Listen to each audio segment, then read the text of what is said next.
to learn Maseches Yevamos Daf Chof Tes. So we're actually picking up from the Mishnah on Chof Chesma base. And again, I'm sorry that I can't be there with you in person this morning, but we have to say thank the Ribbon Shalom so much for technology, because Baruch Hashem, we are able to still continue to learn together, to shtag together, which is such an exceptional zchus. So we are picking up at the Mishnah on Chof Ches Amud Beis 28b, and the Mishnah says as follows. We actually read it yesterday, but we'll begin here again just for to pick up with the sugya as new. Shlosha achin shnayim mehen nesuin shtei achayos. So the Mishnah continues with these complicated Yevamos cases. So here's the situation: we have three brothers, Ruvain, Shimon, and Levi. And again, Ruvain and Shimon are married to two sisters, Rachel and Leah, or for that matter, oh Isha Ubita, or Halacha L'maisa, same thing, three brothers, Reuven and Shimon are married to a mother and a daughter, right? Reuven's married to the mother, Shimon's married to the daughter. Oh Isha Basbita, or Reuven is married to the mother and Shimon is married to the mother's daughter's daughter. Oh Isha Ubasbina, or Reuven is married to the mother and Shimon is married to the daughter of the mother's son. The idea over here is that what? Reuven and Shimon pass away, and both of these women fall to Levi for Yibum. Now, of course, we know this is a classic case where you have two women in the Yibum pool, but ultimately, again, one of them is permitted to the Yavam, and one of them is an erva to the Yavam. So what does one do in this kind of situation? Hare elu choltzos v'lo misyabmos. The halacha is it requires chalitza. Ultimately, again, because remember, again, in the case of sisters, it's achos zikukaso, or again, there's a zikuka to the erva, or an erva to the zeka, so on and so forth. So again, halacha l'maisa in all of these cases, you do chalitza, not yibum. Rabbi Shimon says you don't do anything. You don't have to do anything. You of course can't do yibum, but not only can you not do yibum, you also don't have to do chalitza. Okay, so the Gemara will explain why that is. Haisa achas men asura alov. Haisa achas men asura alov iser erva asurba umuter ba'achosa. Now here's what's interesting. See, in the first part of the Mishnah, the problem comes up because the two women in the Yibum pool, the two widows, Reuven's widow, Shimon's widow, who are both now in front of Levi, have a relationship to each other. That relationship to each other prevents Yibum from occurring and ultimately mandates Chalitza. What happens, halacha l'maisa, a different case? We alluded to all of these cases before. What happens if halacha l'maisa, Reuven passes away, and let's say Reuven was married to Levi's daughter. So now Reuven has a wife, Rachel. Shimon has a wife, Leah.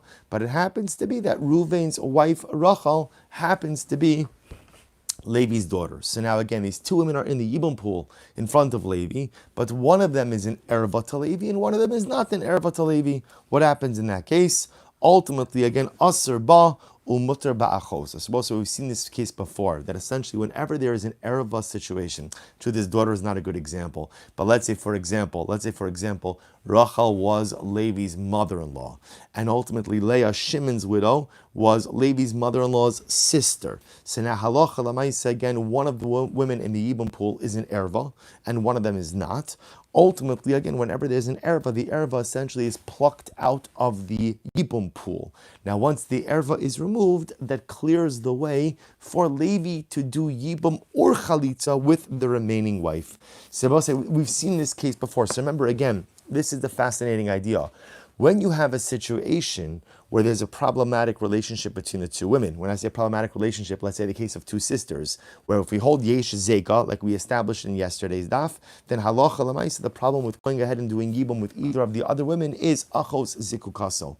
But that's a din d'Rabbanan. But whenever you have an iser erva, a real iser erva, that woman is not shaykh to Yibum. Because she's not shaykh to Yibum, she's removed from the pool. Because she's removed from the pool, therefore Yibum / Chalitza becomes permissible with the other wife.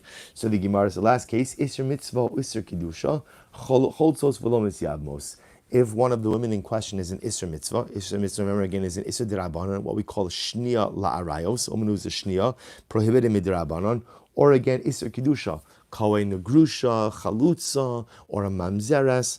Ultimately, those cases, Choltzos v'lo misyabmos. You have to do Chalitza, you can't do Yibum. Incredible. So let's analyze. So the first piece the Gemara says is Tanya, Reb Shimon poter b'shteihen mina Chalitza mina Yibum. So remember again, going back to the first case in the Mishnah, Reuven, Shimon, and Levi. Reuven and Shimon are married to two sisters, Rachel and Leah. Reuven and Shimon pass away, the two women fall to Levi for Yibum. So what's the halacha? So what do we say? The Mishnah says you have to do chalitza. Again, this was the last 2 days beforehand, right? The last 2 days before this was this case. So halacha l'maisa. Remember again, Levi can't do yibum with either of those women. Why? Because he has a zeka, right? He has a zika. He has a marital bond to both of them. If he were to yibum with one, ultimately again he's maritally connected to that woman's sister. That's halachically problematic. Their only option is to do chalitza. But yet Rabbi Shimon holds that halacha l'maisa you don't have to do chalitza. You don't have to do anything. What's the pshat? So the Gemara says, "Shene emar v'isha elachosa lo sikach litzrar." The pasuk says, "You shall not take a woman and her sister litzrar." Litzrar again remains to be connected. What does this mean? Bisha shenasu tsaros zulazu lo yu lekuchin afilu ba'achas man. Well, see if you take a look at Rashi. Rashi says 4 lines up from the bottom. Bisha shenasu tsaros zulazu. At a time when these women become tsaros, not tsaros literally means co-wives, but we're going to see in this context what it really means is maritally connected. Kigon hashta shenaflu fana v'nasu shtei achayos tsaros zulazu bezeka. Ultimately, again, when two sisters become essentially connected through a zeka to one man. Ultimately, what does the pasuk say? Lo sikach, you may not take them. So essentially what Reb Shimon is saying is like this. Anytime two sisters are maritally connected to the same man, that falls under the prohibition of lo sikach. You may not go ahead and marry them. Now, again, in this case, where Reuven and Shimon are married to two sisters, Reuven and Shimon both pass away. Now those two widows ultimately fall to Levi for Yibum. So halacha l'maisa, there's a connection ultimately again between those two sisters. Whenever that happens, Reb Shimon darshins, he says lo sikach. Ultimately again, there's nothing now. Lo sikach, the Reb Shimon interprets it is there's absolutely no marital connection. So halacha l'maisa again, therefore yibum is not necessary, chalitza is not necessary. So we already have seen that halacha l'maisa we don't accept that position, but rather again we paskin in the case of the two brothers married to two sisters, and both the brothers die, and both of the widows, the two sisters, fall to yibum in front of Levi. We paskin choltzos that halacha l'maisa they have to do chalitza are not yibum. Nevertheless, in Shita Reb Shimon is still fascinating. Haisa achas mehen. So as I remember again, the Mishnah said if one of the women was ultimately again an Isser Erva. So let's say one of the two sisters was an Isser Erva, ultimately to Levi. So she's removed from the yibum picture, and Levi could choose to do yibum or chalitza with the other wife. Says the Gemara, Hasulam ali hanuhach. We already learned this before. Why is it necessary? So the Gemara says, you're right. Reb Shimon itzdirch. The truth is, the only reason we're bringing this up now is because we quoted the position of Reb Shimon. What does Reb Shimon say? Since Reb Shimon paskins that in the case of the two sisters, the Yavam, Levi, doesn't have to do yibam or chalitza.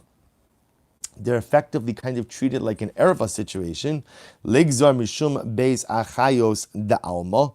Ultimately, again, you would think that halacha l'maisa we should be gozer because of a general case of two sisters. Now, what does that mean? Look at Rashi.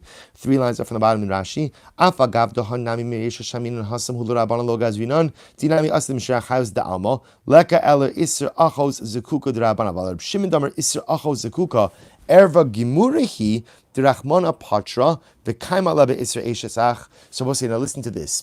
See, Rashi clarifies this a little bit more. According to Reb Shimon, see, up until now, we've been talking about achos zikukasa, right? Achos zikuka, which has been our case up until now. Reuven and Shimon married to two sisters. Reuven and Shimon die. Their wives, who are sisters, Rachel and Leah, fall to Levi in Yibum. Levi can't do Yibum because of what we call achos zikuka, because he has a marital bond to two sisters that precludes him from doing Yibum. That's a din d'Rabbanan. Reb Shimon's position is essentially, we treat that like a din da'oraisa. Not just a din da'oraisa, we treat it like an erva da'oraisa. And because we treat it like an erva da'oraisa, therefore halacha l'maisa, Reb Shimon paskins, there's no yibum, there's no chalitza. So you might have thought as follows. Listen to this. So Rashi says, Ligzar hecha da'achosa asura mishum erva v'lo zekuka lei v'neima lo liyabim la'achosa d'lo leisi liyabu me'acho zekuka. I might have thought, therefore, in Reb Shimon's worldview, maybe halacha l'maisa, even a case where one of the wives was mamish and erva, right? Even if she was mamish and erva, maybe we shouldn't let Levi do yibum with the other one. lest he come to confuse that with a case of Beza Chayos of two sisters. Kamash Malan, we're not concerned for that. Okay, so I will say, so again, so just follow along with the pieces of halacha. So for halacha number one is that when Reuben and Shimon pass away, Reuben and Shimon are married to Rachel and Leah. Rachel and Leah are sisters. Two sisters fall to Yibum in front of Levi. So halacha lamaisa again, chalitza, no Yibum. Yesh zeka, and that becomes achos zikukaso. Good, that's case one. Case two, Rachel and Leah's sisters fall to Levi, but Rachel's an erva da'oraisa to Levi. So again, what happens when there's an erva da'oraisa? The erva is viewed as not being in the yibum pool. She's pulled out of the yibum pool, and therefore again, Levi has the right to do the yibum or chalitza with Leah. Beautiful. Next, Isser mitzvah. So remember again, if one of the women is an Isser Derabanan. So the Gemara says, but one second, Vaha, top of Chavtes. So remember again, the Mishnah said that if one of the women is an Isser Mitzvah, ultimately again they do Chalitza and not Yibum. So says the Gemara, Vaha, top of Chavtes, Vaha, Marab Shemin, Shtayachayos, Lo Cholzos, Velo Misyabmos. But yet, Halacha, Rabbi Shimon said that in the case of two sisters, there's no Chalitza, there's no Yibum, there's nothing. There's nothing, which sounds like in any case, look at Tapa Rashi Chavtes, V'hacha amai by Chalitza, Hakeven demodorai sechazia liabume zekukahi, V'havelu kishar beza hayot shenasu tzara zulazu. Shimon holds any time that you have a marital bond, a zika, to two sisters, that essentially becomes like a biblical erva. Once it's a biblical erva, the entire situation, the cohort is dismissed with no yibum, no chalitza. If that's the case, then when one of them is an iser mitzvah, but it's still two sisters, why should you require even chalitza? Gezerah mishum iser mitzvah da'alma. To which the Gemara answers, what we're concerned about is like this. If we let Levi, according to Rabbi Shimon, you don't have to do yibum or chalitza. The problem is if we don't make him do chalitza in this case of iser mitzvah, people won't realize that the reason you're not doing yibum or chalitza is because of the sisters aspect. They'll think it's because of the iser mitzvah aspect, which then will lead to the erroneous conclusion that cases of iser mitzvah don't require chalitza, and of course that's flawed. Look at Rashi, gzera mishum iser mitzvah da'alma, ipatras lu legamre. If you exempt this case in totality, where one of the sisters is an Isser Mitzvah, so man dachazi saver taima la mishum acho zekuka, el mishum de Isser Mitzvah havya ke'erva, o petura michalitza, ve'asi lemiftar Isser Mitzvah da'alma de lav achayos michalitza. So essentially, again, people, if you would let this woman off, this sister who's an Isser Mitzvah, if you let her off without chalitza, even though technically according to Rabbi Shimon you can, people will confuse it and they'll think that in general, Isser Mitzvah doesn't require Chalitza, and it could cause obviously incredible amount of fallout. Hatinach Ihi, that works for the woman who's the Isser Mitzvah. Achosa ma'ika l'meimar. What about the sister? To which the Gemara says, in other words, the sister who's not an Isser Mitzvah, Gezerah achosa mishum losa dida. But goes around the sister because of the other sister who is the Isser Mitzvah. I v'ha gabe erva lo gazrinon. But yet by erva we're not goes erva. So remember again, by erva, we say if one of the women is an erva to the yavam, we remove her from the yibum pool, and the yavam could go ahead and do yibum or chalitza with the other remaining wife. And we don't say that we're concerned to let him do yibum or chalitza with the remaining wife, lest he come to do yibum or chalitza with the erva. To which the Gemara says, shiny erva. The migmar gemirila in shiva kala isle. Erva is different. People know about erva. When it comes to Isra mitzvah, shnios, erva arayos dirabanan, that's people aren't a little bit more fuzzy on the details. But lamaisa erva da raisa, everyone knows those halachas. So I'll just tell you the Rambam paskins this way. So again, a number of very important pieces. Actually, we'll get to the Rambam. But a number of very important pieces of halacha. So first of all, number one, in the case of the two brothers married to two sisters, two brothers die, two sisters fall before the surviving brother, chalitza, no yibum. Once again, because we hold yesh zeka, there is a marital bond. And number two, therefore again, each sister becomes the other's achos zikukas, or achos zikuka. Good. That's halacha number one. Halacha number two, if one of the sisters was an isser mitzvah, or an isser kedusha, so either Isser Erva Derabanan or a Chayve Lavin, ultimately again have to do Chalitza, can't do Yibum. However, if one of the sisters was an Erva to the Yavam, then she is removed from the Yibum pool, and Halacha Lamaisa, Yibum or Chalitza becomes permissible with the remaining wife. Incredible. Both say Mishnah on Chav Tes on Dalef. Really beautiful sugya now. Shlosha Achin. You have three brothers, Ruvain, Shimon, and Levi. Shnayim Nisuim Shtei Achayos Va'achas Mufna. Two brothers married to two sisters. So Reuven and Shimon are married to Rachel and Leah's sisters. Va'achas Mufna. Levi is single. Levi's single, right? Levi's been learning Yevamos. He's saying to himself, it's not worth it. Too complicated, right? So Levi decides to stay single. Va'achas Mufna. Meis Echad Mi Ma'alei Achayos. Reuven, let's call him Reuven dies, right? One of the husbands of the sisters, Reuven dies. Va'asa ba mufne ma'amar. Now watch this case. This is fascinating. So now Reuven dies. Okay, so what happens? Now remember, Reuven and Shimon married to two sisters, Rachel and Leah, and now Levi's single. Reuven dies. His wife Rachel falls to Yibum to Levi. Okay, straightforward Yibum case, right? Shimon's fine, alive and well. What does Levi do? Levi does ma'amar.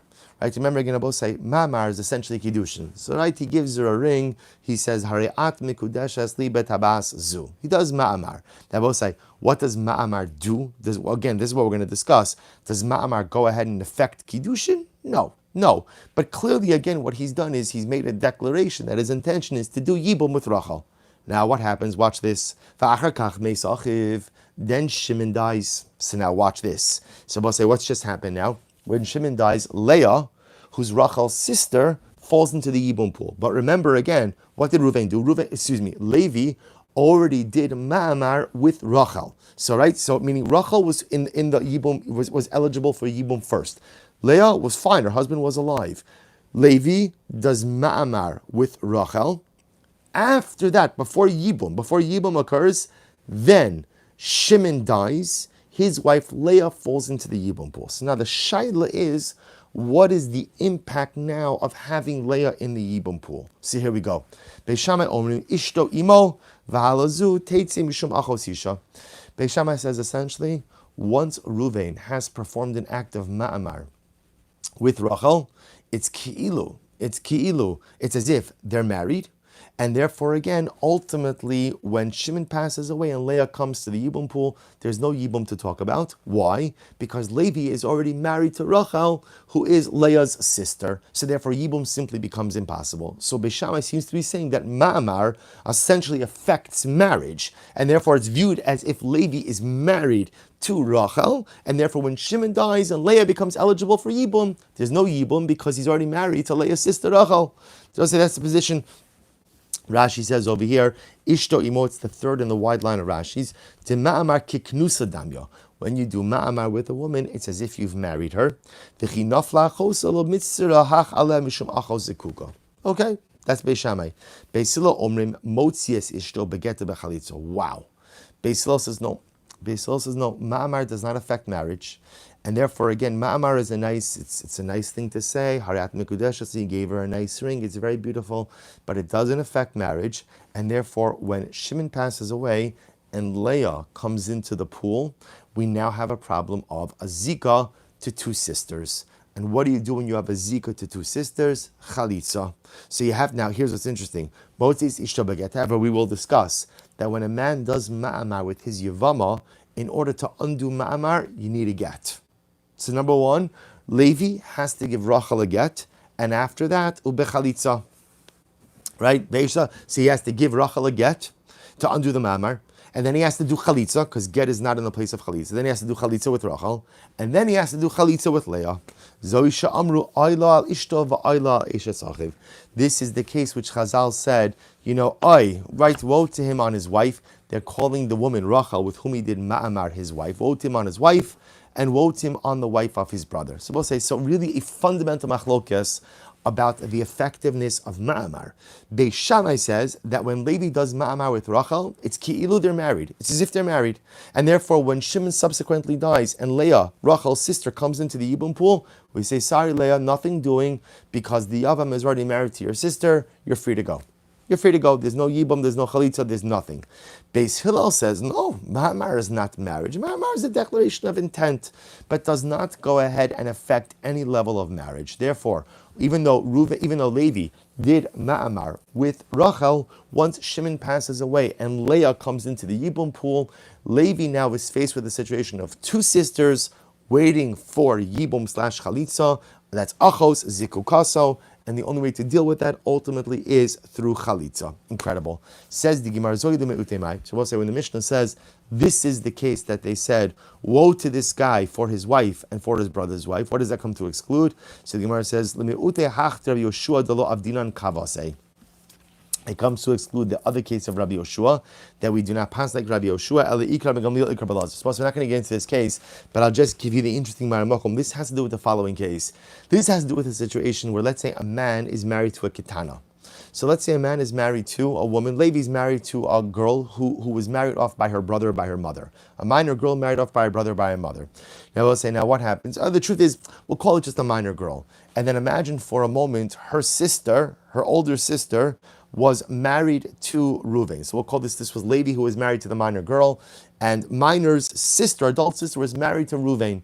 Right? Reuven now passes away, and his wife falls to Levi, ultimately again for Yibum. So I will say, so here's the interesting part. Levi has a rabbinic marriage to this minor girl because she was married off to him by the brother of the sister, and he has a biblical obligation to do Yibum to his brother's wife. But he can't stay married to his minor wife and ultimately again do yibum with his sister-in-law because they're sisters. So the sheileimah is, do we say, well, since he's married to the minor girl, he just does chalitza, or do we say no, that halacha l'maisa, that's only a rabbinic marriage? Tell him to get divorced or end the marriage to the minor girl and do yibum. So that's homachlokes. So ultimately, again, the Gemara says. So interestingly enough, Rabbi Yehoshua says that we tell him to get divorced. We tell him to get divorced. So the Gemara just saying our mission is coming to exclude Rabbi Yehoshua's position in that case. Again, I will say we will discuss that case in great depth. Says the Gemara, Amar B'Lozer. So we'll say now let's analyze this a little bit, because according to the Mishnah, or according to Beis Shammai's understanding, it sounds like from the Mishnah that ma'amar mamish affects marriage. That when Levi does ma'amar with Rachel, right, and then subsequently Shimon dies and Leah comes into the marriage pool, we say Leah, according to Beis Shammai, we say Leah, sorry, nothing doing, no yibum, no chalitza, nothing, because Levi is kiviyachol already married to your sister, already married to Rachel. So it says the Gemara, Amar B'Lozer, lo tema ma'amar leBeis Shammai kona kinyan gomer. No. Don't think for a second that according to Beis Shammai, that ma'amar affects absolute marriage. What's the proof that ma'amar doesn't affect complete marriage? Let's say after Levi does ma'amar with Rachel, he has remorse. Right? Ma'amar remorse. It happens. Right? He decides, I don't want to marry her. So I will say, so is it enough just to give her a get? No. He still has to do chalitza. So ultimately, again, the fact that he still has to do chalitza and the get is not enough tells you that ma'amar doesn't affect complete marriage, right? Because if ma'amar really affected complete marriage, then they're married. How do you dissolve a regular marriage? With a get. The fact that you still need chalitza even after ma'amar tells you that ma'amar it doesn't affect complete marriage. So according to Beis Shammai, what does ma'amar do? Ella ma'amar leBeis Shammai enokona ella litchos b'tzara bilvad. Ultimately, again, says the Gemara, says below something amazing. According to Beis Shammai, ma'amar doesn't affect marriage. But you know what ma'amar does do? It precludes anyone else, litchos b'tzara. It precludes ultimately any other woman from staring, from undermining the beginnings of the marriage that Levi has with Rachel. So, in other words, let me illustrate this. When Levi does ma'amar with Rachel, according to Beis Shammai, does the ma'amar affect marriage? Absolutely not. V'haraya, if he changes his mind and decides, I don't want to marry Rachel, he has to give her a get for the ma'amar, which we'll discuss why that is. But Allah he still has to do chalitza. The fact that he still has to do chalitza tells you that ma'amar doesn't affect. So what does ma'amar do? What ma'amar does is it creates a stronger connection between Levi and Rachel, to the point that now when Shimon dies, and Leah, the sister of Rachel, comes into the Yibum pool, it prevents her from attaching herself to Levi as well. It pushes her away, keeps her at a distance. It says, sorry, there's already a closer connection between your sister Rachel and Levi, and that closer connection between the two of them, not marriage, not completely, but it's a closer connection, ultimately, again, precludes Leah from undermining the marital bond that has begun between Rachel and Levi. Others both say, what comes out according to this approach is something very interesting. You see, we hold Yish Zika. which means that halacha l'maisa, as soon as the brother dies, there is a quasi-marital bond that is affected between the widow and the surviving brother. What's interesting now is that there's an additional layer.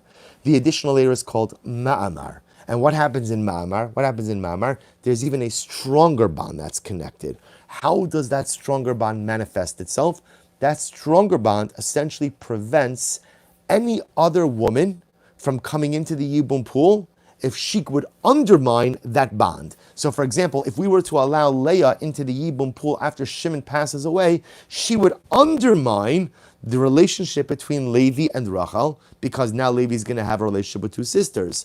But his ma'amar with Rachel essentially keeps Leah out of the picture. Look at Rashi. What happens over here is that halacha l'maisa, the nature of the bond, the nature of the ma'amar, ultimately prevents an achos zekuka situation by occurring, because Levi has created a tighter relationship with Rachel, and that tighter relationship keeps Leah out of the picture.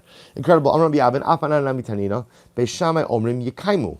Beis Shammai says that halacha l'maisa, what? Now Yikaimu. Yikaimu means, if you look at the Lashon, right, Beis Shammai says, Rashi says, Im kidmu v'kansu b'reish pirkin, in the earlier Mishnah, right, Beis Shammai says, if you went ahead and you married these women, this is going back to the previous Mishnah, talking about situations where you can't do Yibum, but if you did Yibum, you don't have to divorce. Yikaimu in, lechatchila lo, ultimately again tells you what? That ex post facto, if they married these women, you could maintain the marriage, but lechatchila you can't. Why lechatchila can't you? Because in the previous case, previous Mishnayos, we had a problem of achos zikukaso. Amades, v'i sagadaitcha ma'amar lebeis Shammai kone kinyan gomer. And if you would think that halacha l'maisa, according to Beis Shammai, that ma'amar affects complete kinyan, affects complete marriage, then ultimately again, ze ya'aser ma'amar v'yikneh, v'ze ya'aser ma'amar v'yikneh. And I was about to say, it's interesting.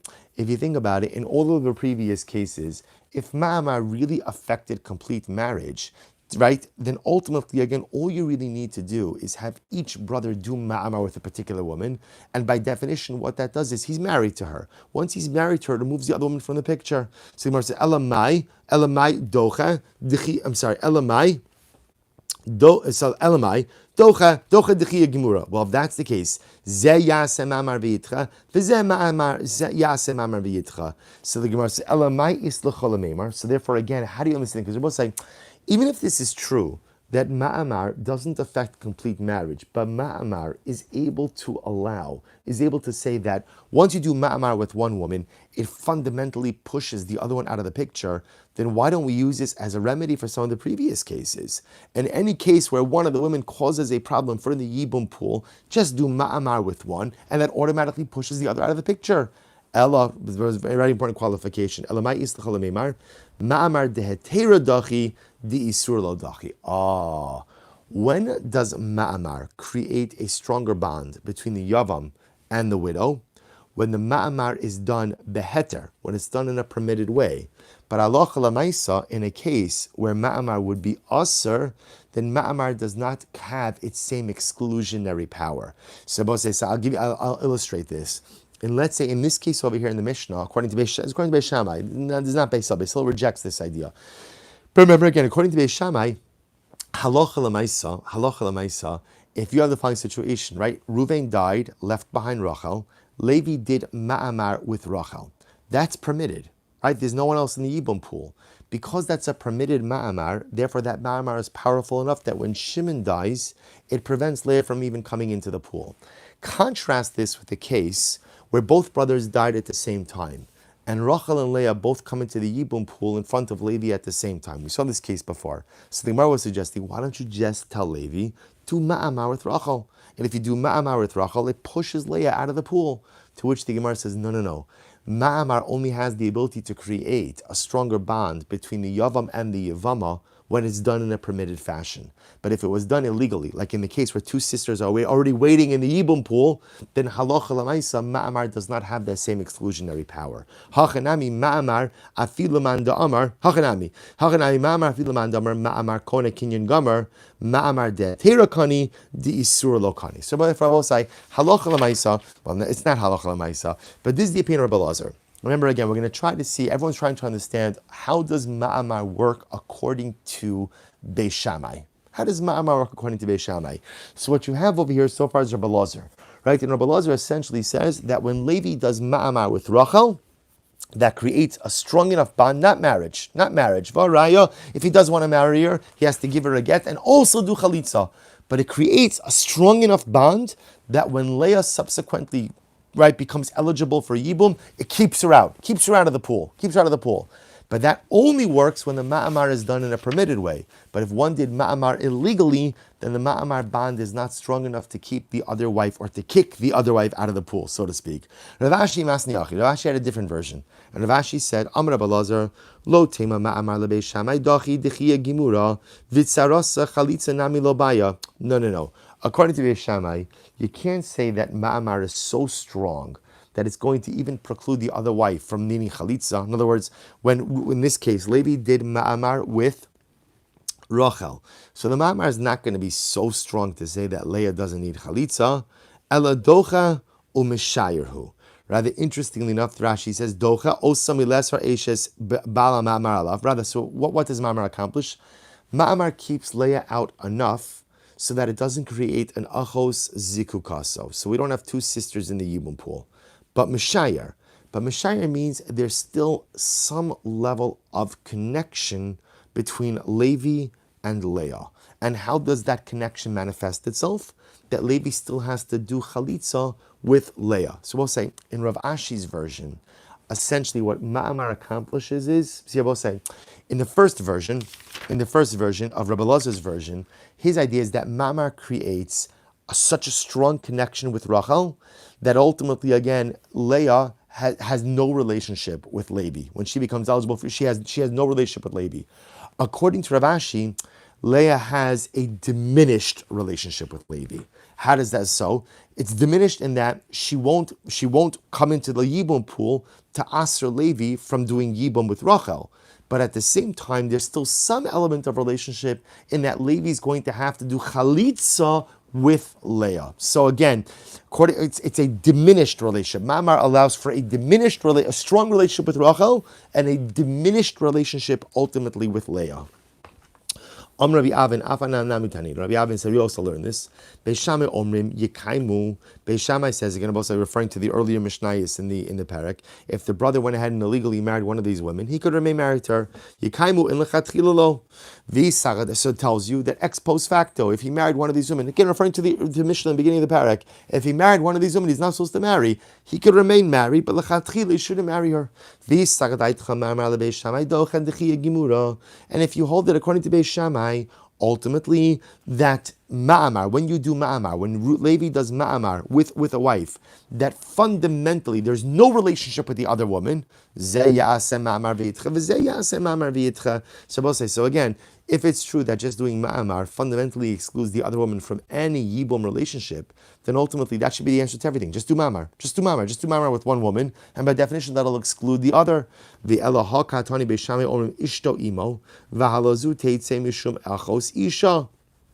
But yet we learned before in the Mishnah that Beis Shammai said his wife stays with him and the other leaves, the other has to go ahead and be removed, Teitzei, because of his wife's sister. Ela Yevama dechazia lekulhu, chazia lemiktsasa. Yevama de lo chazia lekulhu, lo chazia lemiktsasa. Ultimately, again, I will say, says something very interesting. So according to this approach, when does ma'amar work? Ma'amar works in a case of a Yevama, ultimately, again, who has all the possibilities in front of her. Look at Rashi. In reality, when ma'amar is done correctly, so ma'amar could fundamentally exclude the other wife from the Yibum pool. But when is that so? Rashi says, when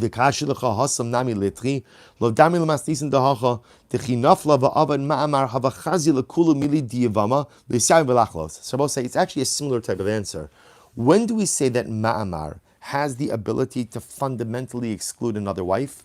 That's only when ma'amar is done with a woman with whom you have the option of both yibum and chalitza. That's when ma'amar is so powerful that it creates such a strong bond that it'll exclude anyone else from coming into the yibum pool. But halacha l'maisa, if you do ma'amar with a woman with whom you don't have the options of Yibum and Chalitza.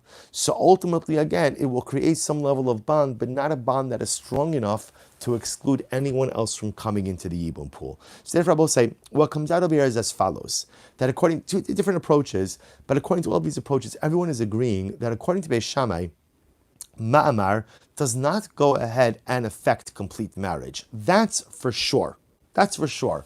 Rather, it seems to be that according to Beis Shammai, what Ma'amar does is it creates a more intense relationship between the Yavam, Levi, and in this case between Rachel. How does that strengthened bond manifest itself? That later on, when Shimon dies and Leah would technically be eligible for Yibum, that stronger bond between Levi and Rachel prevents Leah from even coming into the Yibum pool. And because Leah doesn't even come into the Yibum pool, she never creates a problem of Achos Zekuka. That seems to be the position of Nasi. That is the position of Beis Shammai. Right, so now we'll say, based on this, the Gemara says, okay, Bai Rabba, Ma'amar le Beis Shammai Nisuin also Eris.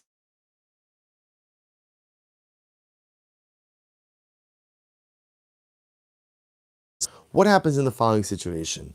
What happens in a case, so according to Beis Shammai, so we know that Ma'amar doesn't create complete marriage, but like what level of marriage does it create? Does it create Nisuin? Does it create Erisin? Ultimately, what does it create? So it says the Gemara, Amar le Abaye, lemay hilchasa. So like, what's the nafkamina? Tell me, what exactly, like, what are the ramifications of this? So maybe you're going to say, okay, I'll tell you why it matters. Let's say, same case, Levi does ma'amar with Rachel. So is it a shiloh? So now Rachel passes away. Does Levi inherit her? Does someone else inherit her? Let's say Levi is a Kohen and Rachel passes away. Can Levi go to her levaya? Can he annul her vows? To which the Gemara says, whoa. Hashta arusa ba'alma. In a regular case of erisin. I'm both saying not yibum. A regular good old case of marriage, right? Let's say Levi was marrying Rachel as a single man, they're getting married. They did erisin. Erisin, remember again, is kiddushin, first step of marriage. Man gives them an item of value. They are maritally bound to one another, but they can't live together as husband and wife. In that case, regular erisin, Tani Rabbi Chia, ishto arusa, lo onein v'lo metamela. Ultimately, we'll say if a man, right, the man has erisin with a woman, he does not observe aninos for her. If he was a Kohen, meaning Rashi says he wouldn't become asartid kadshim, and if he's a Kohen, he wouldn't become tameh for her. V'chein he lo onenes v'lo metamelo. Ultimately, same idea. She would not become an onein for him, nor would she go ahead and become tameh for him. Now, say Rashi points out, what do you mean she wouldn't become tameh for him? So remember again, maybe I'll say she's a daughter of a Kohen. Daughter of Kohanim don't have a prohibition to become tameh. So Rashi is what it's talking about is like this. Imagine for a moment she was going to offer up her carbon Pesach. She was going to offer up her carbon Pesach, and her aros, right, her betrothed husband dies. Does she have an obligation to become tameh for him? And in doing so, potentially miss out on carbon Pesach? And the answer to that is no, because they only have erisin. Mesa, Eino Yarsha. Similarly again, if a man has erisin with a woman and she died, he doesn't inherit her. Mes hu gova ksuvasa. If he dies, she does collect her ksuva if he committed to the ksuva during erisin. Right? Had he committed to the ksuva already, ultimately she would collect it. So I will say, so you see over here that even when there's real erisin, he doesn't become tameh for her, he doesn't inherit her. Ultimately, again, then it goes without saying, if real erisin doesn't allow him to inherit her, doesn't require him to become tameh for her, and vice versa as well, then Allah, of course, ma'amar is not going to trigger that as well. To which the Gemara says, you're right. What's the sheileimah? Says the Gemara. So the Gemara says, Ela le'inyan mesir l'chuppah mai. Rabbi said, this is fascinating. Here's the sheileimah. Ultimately, again, is there chuppah? Meaning halacha l'maisa, if ma'amar was done, ultimately, again, do you still require chuppah? Do you have to have a chuppah to affect marriage, or is relations enough? So the Gemara says, Nisuin osa v'lo mesir l'chuppah. Do we say that when a man does ma'amar with a woman, he essentially affects nisuin, and therefore, again, chuppah is no longer necessary? Al dilma erisin osa ubaya mesir l'chuppah. Or maybe again, ma'amar affects erisin, and therefore again, they still require chuppah. Now I will say, what I will point out to you is something amazing. See, understand, in a regular case of Yibum, you don't need any of this. Yibum, how do you affect Yibum? Bia, relations. The difference over here is that when a guy does ma'amar with the Yevama, with the widow, what he's essentially triggering are certain normative marital mechanisms. So the shayla now is, Levi did ma'amar with Rachel. Okay, so halachically, what does that mean? Has he affected Erisin, and therefore maybe chuppah is still necessary? Or has he affected Nisuin, in which case chuppah is not necessary? Amalei, hashna lo avad ba ma'amar ksevi Yevama yava alea bal karcha, avad ba ma'amar miboy. Shabbos say, if there was no ma'amar, all he would need to do is relations. And remember, again, technically speaking, even if chas v'shalom the yavam violated the yavama, that still affects yibum, then it goes without saying that if there's ma'amar, he certainly doesn't require chuppah as well. Amar leishani omer, kala osem ma'amar v'yivimto, parcha mimeno zekas yavmin, v'chala ale zekas erisin. Shabbos say, on the flip side, he would say, well, I would say the following. Once you decide to trigger the mechanism of ma'amar, perhaps this marriage kind of leaves the framework of yibum and transitions a bit more to the framework of marriage. So, right, and therefore, again, that's the shayla. So therefore, maybe even after ma'amar, chuppah is going to be required. So, what's the halacha? What's the halacha? If a man does ma'amar, what does he need afterwards? Does he need chuppah or not? So Tashma, Shomeres Yavam, Ben Yavam, Echa Ben Shnei Yavmin. So listen to this, Rabbi say, if a woman is waiting for Yibum, whether she fell before one brother or two brothers, right? In other words, whether this is one surviving brother or two surviving brothers, Rabbi Lazar Omer Yafer. So Rabbi say, we're talking now over here on a very specific level about Hafaras Nadarim, who has the right to annul the vows of the Yevama, right? So again, Reuven dies, leaves behind the widow Rachel, and Reuven leaves behind two brothers, Shimon and Levi. So what the shaila is, what power do Shimon and Levi have over the annulment of her vows? Normally, again, annulment of vows for a married woman is something that a husband is able to do. Halacha l'maisa, who does it here? So Rabbi Elazar says either of the brothers. Either of the surviving brothers, because they're zeka, either the surviving brothers have a marital bond to the widow, either of them could annul her vow. Rabbi Yeshua says, the echad v'lo l'shnayim. Rabbi Yeshua says, no. It's only to one of the brothers. Rashi says, shomeres yavam echad yafer v'al shomeres l'shnei yamin lo yafer lo zelazeh. If there's one surviving brother, then he has the ability to annul the vow. But if there's more than one surviving brother, no one has the ability to annul the vows up until the time that Yibum is done. Rabbi Akiva Omer, Lo li echad v'lo li shnayim. Rabbi Akiva says whether it's one brother, two brothers, five brothers, 7, it doesn't matter. None of these surviving brothers have the ability to annul the widow's vow up until the point that she's married to someone else. V'avina, we asked, Bishlam Rabbi Akiva savra ein zeka filu lechad. So Rabbi Akiva must hold ein zeka. There's no zeka. Therefore, even if there's only one surviving brother, halacha l'maisa, because there's no zeka, there's no marital connection, he doesn't have the right to annul her vows. So Rabbi Yeshua, l'chad yesh zeka, l'trein zeka. According to Rabbi Yeshua, if there's one brother, there's zeka. More than one brother, you can't have zeka to multiple brothers. El Rabbi Lazar, nihi nami dekasava yesh zeka. But according to Rabbi Lazar, how do you understand this? If he holds yesh zeka, bishlam l'chad mefer, I understand how one brother could annul. But ultimately, again, why would two brothers, right? Why would two brothers ultimately, again, why would both of the Yavmin, why would both the surviving brothers have the power of annulment? What's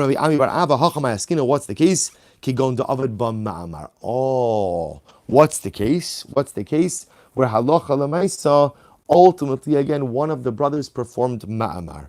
Ubeishamahi da'amar ma'amar kona kinyan Gomer. Oh, so what's the case where the surviving brother is permitted to annul the vows of the widow?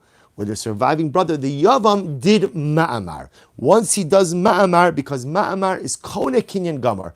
Ma'amar acquires Rachel, acquires the wife in a complete way. Sure, let's understand. So I understand if you tell me that ma'amar affects nisuin, then I understand why the brother who did ma'amar has the ability to annul her vows. Because again, that's a function of being married. Part of the function is that a husband has the right to annul his wife's vows. But if you think that ma'amar only affects erisin, hechi matzu mefer, then how is the brother permitted to go ahead and annul her vows? After all, v'hatanan we learned, na'ara ha'me'urasa, if you have a betrothed girl, right? Avia ubayla mefir nedareha. Her husband and her father, right? So her father and her husband have the ability to annul her vows. Okay, fine. My mefer b'shutfus. What does it mean that they have the ability to annul? They annul together. But according to Rabbi so both say so again. So it's quite possible that what it means is that halacha l'maisa, they have the ability to annul, but only together. Let's finish up the sugya. According to Rabbi who says that ma'amar, according to Beis Shammai, doesn't really affect erisin or nisuin, but just has the ability to keep the other wife, the sister, out of the yibum pool. Amai mefer b'shutfus. Why does it even have the ability to annul, even in a partnership? When I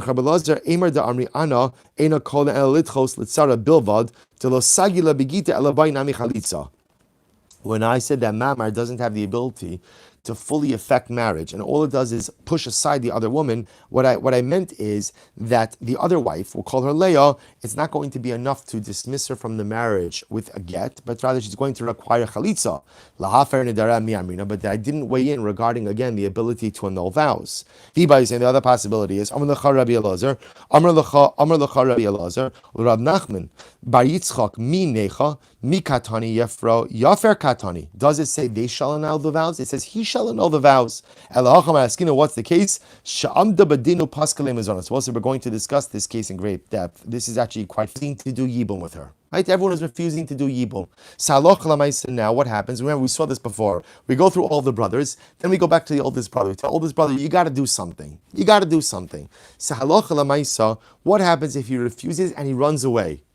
Beis Din seizes his assets and ultimately uses the seized assets to go ahead and support the widow. That's the case over here. Sha'amda bedin, so she, the Yevama, the widow, brought the Yavam, brought his estate, right? Brought the surviving brother to Beis Din. Upaskila mazonos mishalam. Beis Din paskin that the estate of the surviving brother has to support the widow. And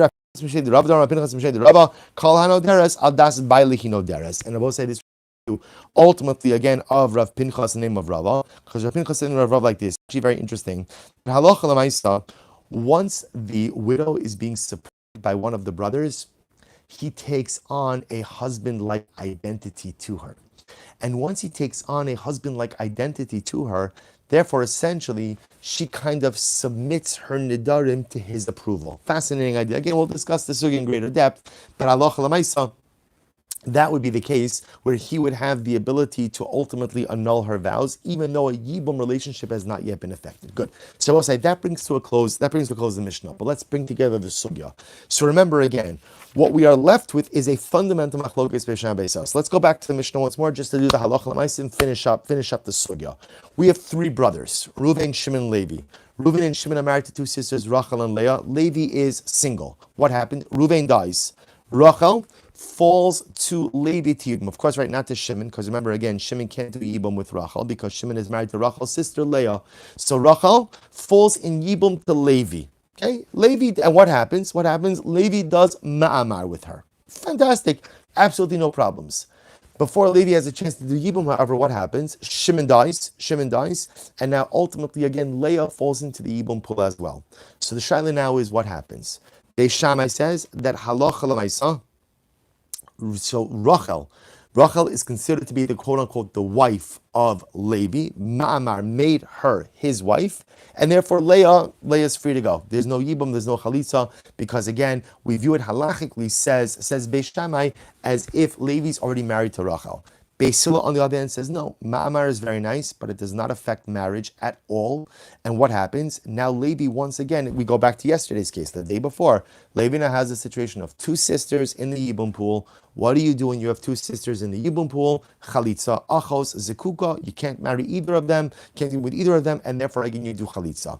We then spent the Gemara talking about, so according to Beis Shammai, what exactly does ma'amar accomplish? Right? So we had two different versions. Again, both essentially kind of coalescing on the same idea that ma'amar creates a stronger bond between Levi and between Rachel. And what that stronger bond essentially does is precludes Leah from even coming into the Yibum picture and therefore undermining the relationship between between Levi and Rachel. The Gemara then went on to say, okay, so according to Beis Shammai, what part of marriage ultimately does ma'amar actually affect? Right? Does it affect Does it affect Yibum? Does it affect Irisin? Does it affect Nisuin? So on and so forth. Good. How do we pass halacha l'maisa? So the Rambam paskins like Beis Hillel, not like Beis Shammai at all. So listen to this. This is in Hilchos Yibum b'chalitza Perek Zayin halacha vav. Shlosha achin shnayim mehen nisuin l'shtei achayos. You have three brothers. This is exactly the case in the Mishnah. Three brothers. Two of them are married to two sisters. Meis echan b'alei achayos asa shlishi b'yivim to ma'amar ba'achar kach meis ba'al achos hashniya v'nafla achos hashniya l'fnei achas shlishi harizen no sin get leba'alas hama'amar v'cholitzla chos achron k'dei latin lazar. Rambam paskins just like Beis Hillel. Namely, in this case, Reuven, Shimon, Levi. Reuven and Shimon married to two sisters, Rachel, Leah. Levi is single. Reuven dies. Rachel falls to Levi. Levi does ma'amar with her. Before they do anything else, Shimon dies. Now Leah comes in here as well. What's the halacha? We pass like Beis Hillel. Levi has to give a get to Rachel to undo the ma'amar, and then chalitza to Rachel, and then afterwards chalitza to Leah as well. So we'll say ultimately again, we paskin clearly that ma'amar does not affect Erisin, ma'amar does not affect Nisuin, whereas ma'amar does affect some level of relationship. Varaya, in order to undo ma'amar, you have to go ahead and give a get, but halacha l'maisa does not create any semblance of true marriage. Varaya, once Leah comes into the Yibum pool, we're once again back to a classic case of one man faced with two sisters with Yibum Achaz Zikukaso, get and Chalitza for Rachel, Chalitza for Leah, paskin like Beis Hillel, Abosai, Shkoyach.